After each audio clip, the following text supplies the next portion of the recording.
감사합니다. 오늘도 주께서 우리를 이 자리로 인도해 주셔서 하나님 앞에 이렇게 예배함으로 하루를 시작하게 하십니다.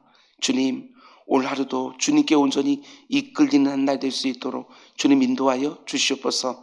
하나님께서 공급해 주신다는 게 무엇인지 오늘도 경험하게 하여 주시며, 하나님께서 내 안에, 내가 하나님 안에 있다는 것들을 증거로 오늘도 보여 주시옵소서.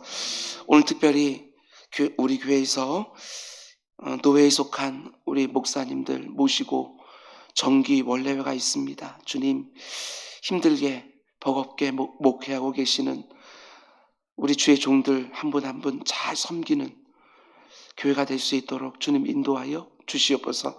이곳에 회물을 나눌 때에 이 가운데 속에 각 목사님들에게 지혜를 허락하여 주셔서 어떻게 교회들이 이 땅을 잘 섬길 수 있는지 하나님 우리 모두에게 힘이 합해지는 은혜가 있도록 인도하여 주시옵소서. 오늘 이 새벽에도 아버지님 드려지는 1,000번제가 있습니다. 아버지 하나님, 하나님께서 어머니에게 주신 그 기도의 제목들이 우리 최대승 집사님 가정과 그리고 우리 최대창 성도님 가정 가운데 온전히 임할 수 있도록 인도하여 주시옵소서. 아버지, 그들의 간절한 소원이 온전히 하나님 앞에 상달되게 하시고 하나님의 놀라운 역사가 그들의 일상 가운데 온전히 응하게 하여 주시옵소서. 이 모든 말씀 예수님의 이름으로 기도드렸습니다. 아멘, 아멘. 잘 오셨습니다. 오늘도 좋은 날인 줄 믿습니다. 아멘. 날마다 새로운 기도라는 주제로 우리 새벽마다 시편 말씀을 함께 묵상하고 있는데 오늘은 162번째 시간입니다. 오늘 말씀의 제목은 나의 떳떳함이 아니라 오직 하나님의 자비하심을 근거로 은혜를 구하라, 이런 제목으로 말씀 전하도록 하겠습니다. 나의 떳떳함을 내밀면서 하나님의 은혜를 구하는 것이 아니라 오직 하나님의 인자하심, 하나님의 긍휼과 자비와 사랑의 근거에서 은혜를 구해라, 이런 제목으로 말씀 전하도록 하겠습니다. 오늘 시편에는 표제어가 붙어 있지요. 이런 상황에서 쓰여진 시편입니다. 사울이 사람을 보내어 다윗을 죽이려고 그 집을 지킨 때에, 사울 왕이 사람과 군대와 자객들을 보내서 다윗을 죽이려고 그 집을 지킨 때에 쓰여진 시편입니다. 다윗이 사울이 보낸 자객에 의해서 죽을 뻔한 위기에 처했을 때 아내 미갈의 도움으로 창문을 통해서 급히 도망치게 되는데 그 사건을 배경으로 오늘 이 시편이 쓰여진 것입니다. 지금 자기가 있는 집 주변에 자기를 죽이려는 사울의 군대가 가득한 상황입니다. 그 위급한 상황에서 다윗이 하나님께 기도하기 시작하는데 어제 새벽에 우리가 무엇을 보았습니까? 다윗이 하나님의 이름을 그 상황에 꼭 맞게 부르면서 기도하는 것을 함께 보았습니다. 나의 하나님이라고, 그 위급한 상황, 그 당황스러운 상황, 예기치 못한 고난 가운데 속에서도 조금도 변하지 아니하고 나의 하나님이라고, 하나님과의 그 친밀하고 특별한 관계 속에서 기도하기 시작하고, 만군의 하나님이라고, 그래서 나를 죽이려고 하는 저 사울의 군대로부터 넉넉히 보호해 주실 거라고 믿음을 담아서 기도하고 있는 것이지요. 근데 이어지는 오늘 본문을 보면 다윗은 지금 자신을 죽이려고 하는 사람들을 가리켜 이렇게 표현합니다. 6절, 그들이 점으로 돌아와서 개처럼 울며 성으로 두루 다니고. 여기 보면 자기를 죽이려는 악인들을 가리켜 개라고 표현을 하는데 성경에 나오는 개는 대부분 좋지 않은 의미로 많이 쓰입니다. 침을 흘리고 돌아다니면서 먹을 것을 찾아다니는 탐욕이 가득한 악인들을 가리킬 때 보편적으로 개라고 부르지요. 들개들이 많았던 그 시대에 밤이 되면 가장 무서운 소리 중에 하나가 바로 개들이 짖는 소리입니다. 들개들이 몰려다니면서 막 짖어질 때 사람들은 참 많이 두려워했습니다. 떼지어 다니면서 썩은 것을 먹기도 하고 짐승의 사체를 물어뜯기도 하고 쓰레기통을 뒤지기도 하는 그런 개들을 연상하면서 지금 악인들이 들개처럼 떼지어 다니면서 자기를 죽이려 한다고, 못된 짓을 한다고 표현하는 것입니다. 그런데 특별히 이 개들의 문제가 뭐라고 다윗이 말합니까? 입이 문제라고 말하는 것을 보게 됩니다. 7절, 그들의 입으로는 악을 토하며 그들의 입술에는 칼이 있어 이르기를 누가 들으리요? 하나이다. 입에서 악을 토하고 입술이 마치 칼과 같아서 사람들에게 상처를 주고 전에 주었던 상처를 또 헤집어서 더 큰 상처로 만들어내는 것이지요. 지금까지 우리가 보았던 참 많은 시편들이 고발하는 것처럼 악인들의 악을 행하는 중요한 도구 중에 하나가 바로 말입니다. 말. 그들의 입에서 나오는 말 한마디 한마디가 마치 칼과 같아서 사람들의 심령을 찌르고 베고 헤집어 놓는 것이지요. 마치 떼져 다니면서 사람들을 물어뜯는 개처럼 그들의 입에서 나오는 말 한마디 한마디가 그렇게 악하고 독한 것입니다. 그러면서도 그들이 이렇게 말하는 것을 보게 됩니다. 그들의 입술에는 칼이 있어 이르기를 누가 들으리요? 하나이다. 너무 뻔뻔하지요. 그렇게 악하고 독한 말로 사람들을 찌르고 베고 헤집고 있으면서도 누가 들으리요?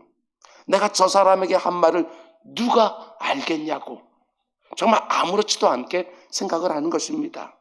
여러분, 그런데 곧바로 이어지는 8절 말씀을 보면 히브리어 원문으로 보면 맨 앞에 그러나라는 접속사가 들어 있습니다. 그러니까 이렇게 되는 것이지요. 악인들은 누가 들으리요? 내가 저들에게 하는 말을 누가 듣겠느냐? 이렇게 말하면서 자신들이 쏟아놓는 말을 아무렇지도 않게 생각하는데 하나님은 어떻게 생각하신다고 말합니까? 그러나 여호와여, 주께서 그들을 비웃으시며 모든 나라들을 조롱하시리이다. 하나님이 다 보시고 다 들으시면서 그들을 비웃으신다라는 것이지요. 조롱하신다는 것입니다. 너는 스스로 누가 듣겠느냐 이렇게 생각하지만 아니다, 내가 다 들었다. 이렇게 그들을 비웃고 조롱하신다는 거예요. 하나님이 원수들의 입에서 나오는 말만 들으시겠습니까? 아니요, 그렇지 않지요. 자신의 백성들, 여러분과 제 입에서 나오는 말도 다 듣고 계시는 것입니다. 언제나 말을 할 때 하나님을 의식하고 말을 해야 된다. 이런 것이지요. 하나님이 이렇게 악인들의 말과 행동들을 다 들으시고 다 보신다고, 하나님이 그들을 비웃고 조롱하신다고 고백한 다음에 곧바로 이어서 또 이렇게 고백합니다. 9절, 하나님은 나의 요새시니 그의 힘으로 말미암아 내가 주를 바라리이다. 하나님이 자기를 죽이려는 사람들을 비웃으시고 조롱하신다고 다윗이 고백한 다음에 곧바로 이어서 또 뭐라고 고백하느냐? 내가 주를 바라리이다 하면서 하나님의 도우심과 구원을 기다리고 있는 것이지요. 군사들에게 포위되어 있습니다. 그 상황에서 어디로 도망갈 수 없는 그 상황 가운데 내가 주를 바라나이다 하면서 그분의 도우심, 그분의 구원하심을 지금 기다리는 것입니다. 여러분과 제가 이 세상을 살아가는 동안에 정말 문제가 되는 것은 원수가 아닙니다. 내 삶에 원수가 있고 어려움이 있고 문제가 있고 실패가 있고 눈물이 있는 거, 그게 우리의 진짜 문제가 아닙니다. 우리의 진짜 문제는 내 삶에 원수가 있느냐 없느냐가 아니라 하나님이 나와 함께 하시느냐 함께 하지 않으시느냐, 이게 진짜 문제지요. 이게 우리들의 핵심인 거예요. 오늘 본문의 다윗처럼 원수의 칼이 목 끝까지 다가와 있어도 하나님을 우리가 기다리고 의지할 수만 있으면 사실 원수는 문제가 되지 않습니다. 다윗은 시편 3편에서 이렇게 고백합니다. 내가 누워 자고 깨었으니 여호와께서 나를 붙드심이로다. 천만인이 나를 애워싸 진친다 하여도 나는 두려워하지 아니하리이다. 아니, 천만인이 나를 애워싸 진을 치고 있는데도 두려워하지 않습니다. 누워서 평안하게 잠을 자는 거예요. 어떻게 이럴 수 있을까? 만군의 여호와가 나를 붙들고 계신다는 게 믿어지니까 두려워하지 않는 것이지요. 여러분, 우리 성도들은 지금 내 앞에 있는 원수들, 힘겨운 상황들, 부족하고 모자라는 이것저것들, 거기에 눈을 두고 거기에 집중하며 사는 게 아닙니다. 지금 그 상황에 하나님이 개입하실 거라는 것을 분명히 믿고 내가 주를 바라나이다 하면서 이 땅을 살아가는 것이지요. 그게 바로 믿음에 믿음을 더하며 살아가는 성도들의 삶이라는 것입니다. 우리 삶의 문제는 언제나 있지 않습니까? 나를 힘들게 하는 사람들도 늘 있고 때로는 정말 원수 같은 사람들도 곳곳에서 등장합니다. 그러나 그게 중요한 게 아니지요. 내가 하나님을 늘 바라고 있는가? 그 상황에서 개입하실 하나님에 대한 기대가 있는가? 바로 여기에 이기고 지는 게 달려있다는 것입니다. 이스라엘 역사를 보면 그런 예가 참 많이 있습니다. 이스라엘 백성들이 가나안 땅을 정복할 때 그 막강한 여리고성은 칼 한 번 휘두르지 아니하고 이겼습니다. 그런데 누가 봐도 쉽게 이길 거라고 생각했던 아이성에는 정말 참패를 했어요.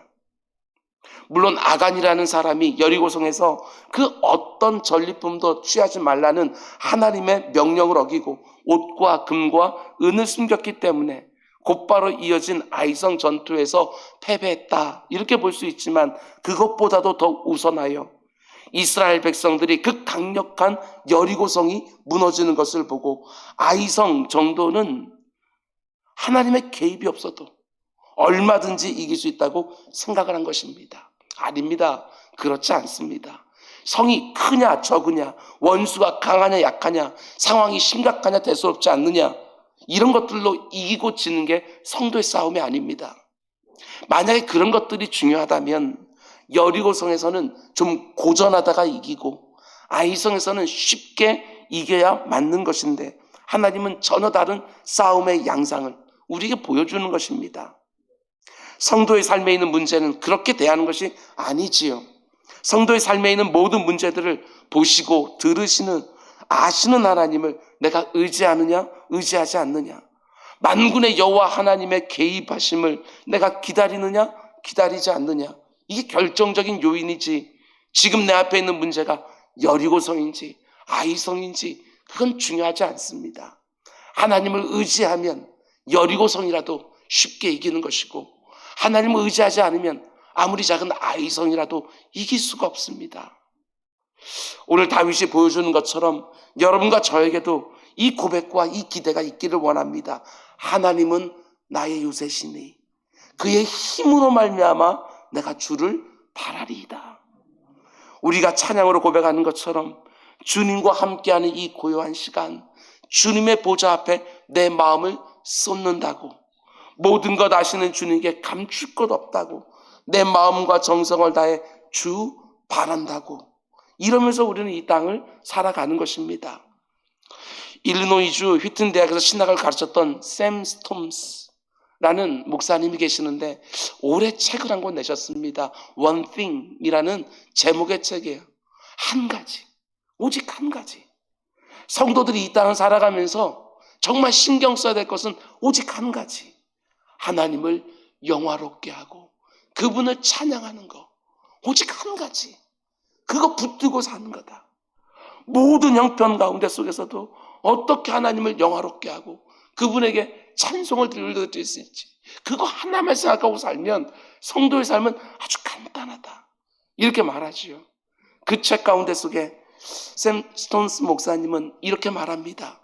기쁨은 고통이 없는 상태가 아니라 내가 하나님 안에 있을 때 진짜 기쁨을 늘 누리게 되었습니다, 이렇게 말합니다.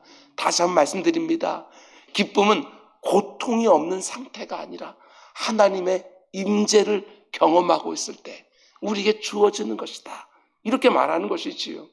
고통이 없는 것이 아니라 내가 하나님과 함께하고 있다는 것, 이게 느껴지게 되었으면 우리는 그 어떤 상황 속에서도 기쁨의 찬송을 하나님께 올려드릴 수 있다는 것이지요.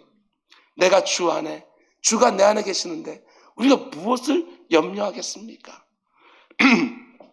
여러분, 요즘 나는 문제를 보고 환경을 보고 상황의 심각함과 원수의 강함만 보고 있습니까? 아니면 모든 것을 들으시고 보시고 아시는, 내 삶에 쑥 개입하셔서 하나님이 역사하실 것을 내가 바라나이다, 이 고백과 함께 살고 계십니까?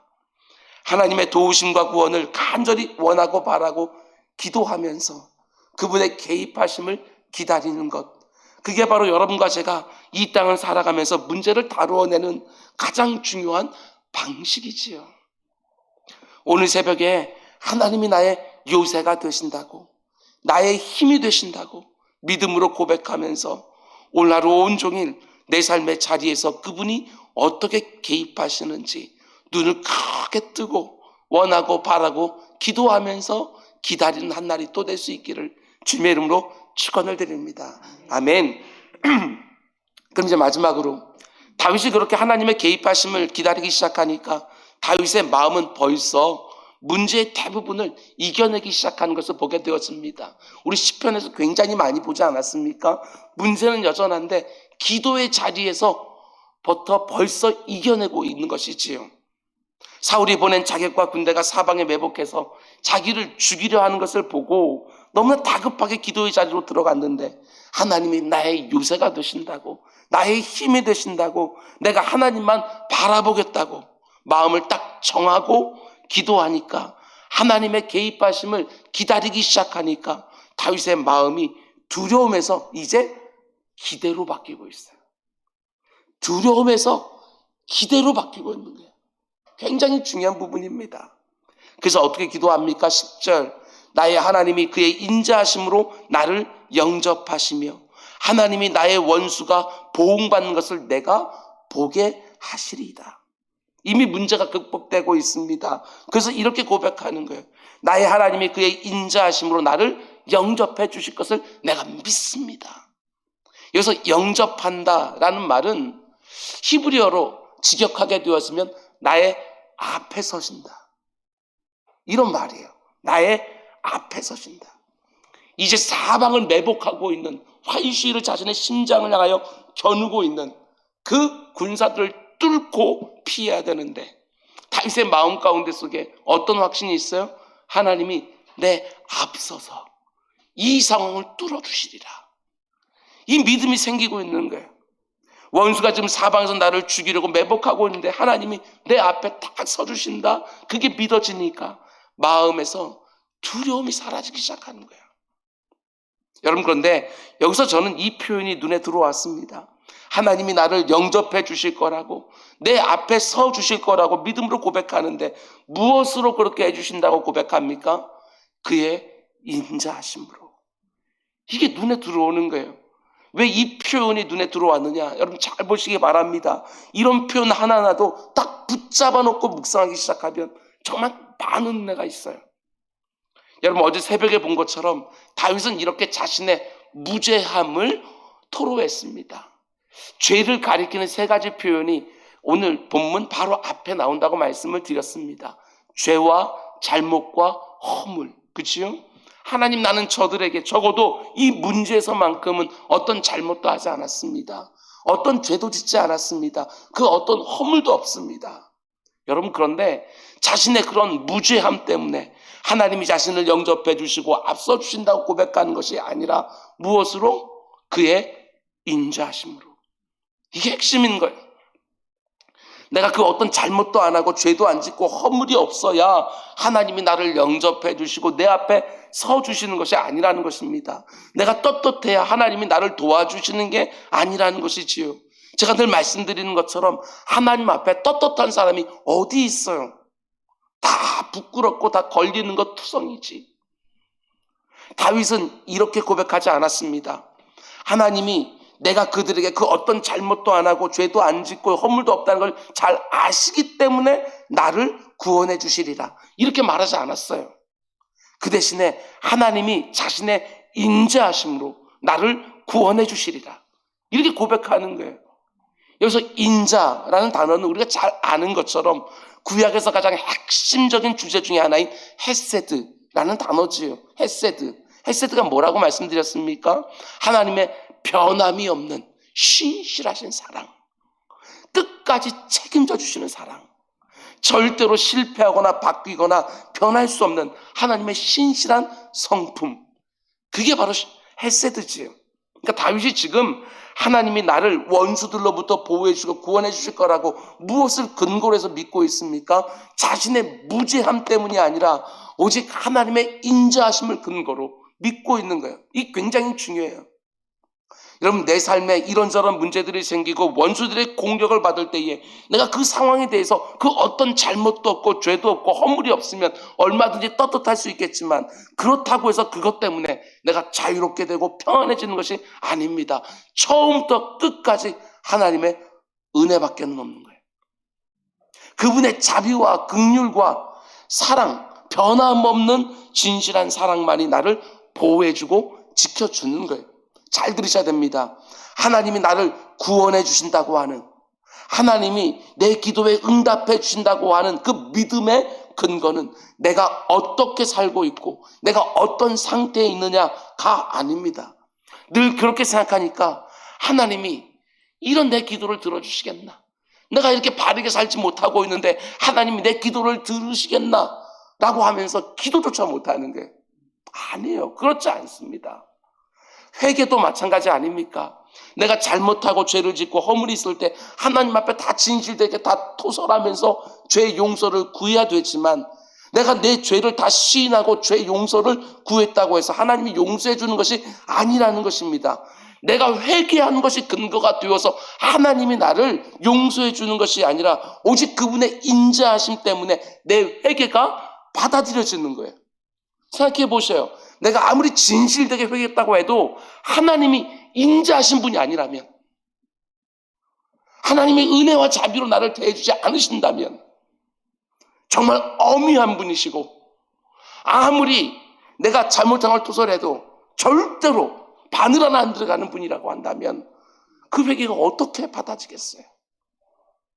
내가 회개할 수 있는 근거가 뭐예요? 하나님이 얼마나 인자하신 분인지 내가 알기 때문에 그 앞에 나아가서 내 죄를 토설하며 하나님 잘못했습니다, 나를 용서해 주십시오, 이렇게 회개할 근거가 마련되어서는 거예요. 하나님으로부터 시작하는 것입니다. 나에게서부터 시작하는 것이 절대로 아니에요. 내가 죄짓지 않은 떳떳한 상태가 되어야지만 하나님 앞에 나아가서 당당하게 뭔가를 구할 수 있는 것이 아니라 오직 은혜의 보좌 앞에 나가는 거예요. 하나님이 자비로운 분이시지요. 다시 말씀드립니다. 지금 내가 어떻게 살고 있고 지금 내가 어떤 상태에 있느냐 보다 훨씬 더 중요한 것은 하나님의 인자하심, 자비와 긍휼과 신실하신 사랑, 이것 때문에 우리가 위기 가운데 보호되는 것이고 그분께 기도할 수 있는 거예요. 그런 면에서 볼 때 이런 생각이 들기도 합니다. 우리가 하나님의 은혜를 너무나 모르는 것은 아닐까? 그렇지요? 하나님의 은혜를 잘 몰라요. 죄인들을 향해서 베풀어 주시는 그분의 은혜가 얼마나 엄청난지 우리가 그걸 잘 모르니까 내 떳떳함을 근거로 나가려고 하는 거예요. 내가 얼마나 엉터리인지 너무나 잘 아실 텐데도 나를 늘 받아주시는 하나님의 그 어마어마한 은혜, 그걸 잘 몰라요. 요즘은 그런 일이 거의 없지만 토요일 저녁에 아내하고 말다툼이라도 하면 어떻게 해서든지 강단에 오르기 전에 화해하려고 애를 씁니다. 그 불편한 마음 그대로 강단에 오를 자신이 없어서 그 전에 마음을 다 풀려고 애를 씁니다. 아, 이런 마음으로 어떻게 설교할 수 있을까? 여러분도 그렇지 않습니까? 주일날 교회 오기 전에 배우자나 자녀들하고 크게 싸우고 나면 이런 생각이 한 번씩 들기도 하는 거예요. 아, 이런 마음으로 어떻게 예배를 드리나? 아닙니다. 절대로 그렇지 않습니다. 내가 떳떳해야, 내가 제대로 살고 있어야 강단 위에서 말씀을 전하고 강단 아래에서 말씀을 들을 수 있는 것이 아니라는 것입니다. 하나님의 은혜가 뭔지를 아직도 제대로 모르는 것이지요. 내가 예배의 자리에 나아갈 수 있는 것도, 내가 기도의 자리에 나아갈 수 있는 것도 오직 그분의 자비하심과 인자하심과 긍휼하심, 그것만 꽉 붙들고 들어가는 거예요. 만일 우리가 하나님 앞에 나아가서 나를 구원해달라고, 나를 보호해달라고 요청할 때 나의 자격과 조건이 그렇게 중요했다면 하나님은 절대로 믿음으로 말미암는, 은혜로 말미암는 구원을 우리에게 허락하지 않으셨을 거예요. 그때도 마찬가지고 지금도 마찬가지입니다. 자격과 조건을 따지는 것이 아니라 하나님의 은혜를 온전히 믿고 의지하고 있느냐, 이걸 따지는 것이지요. 오직 나를 향한 하나님의 자비하심과 긍휼과 사랑을 믿고 여러분 하나님께 이 새벽에도 구하시기 바랍니다. 나는 제대로 살 때도 있고 제대로 못 살 때도 있지만 나는 변덕이 늘 죽끓지만 그러나 하나님의 자비하심과 긍휼과 사랑은 그때부터 지금까지 헤세드지요. 절대로 변하지 않는, 절대로 실패함이 없는 은혜인 줄 알고 이 새벽에도 하나님 앞에 나아가 오늘 하루도 내 앞에 서달라고, 이런저런 상황 가운데 나를 보호해달라고 담대하게 구하면서 하루 온종일 하나님의 개입하심을 기다리는 복된 하루가 되기를 주님의 이름으로 축원드립니다. 우리 기도하겠습니다.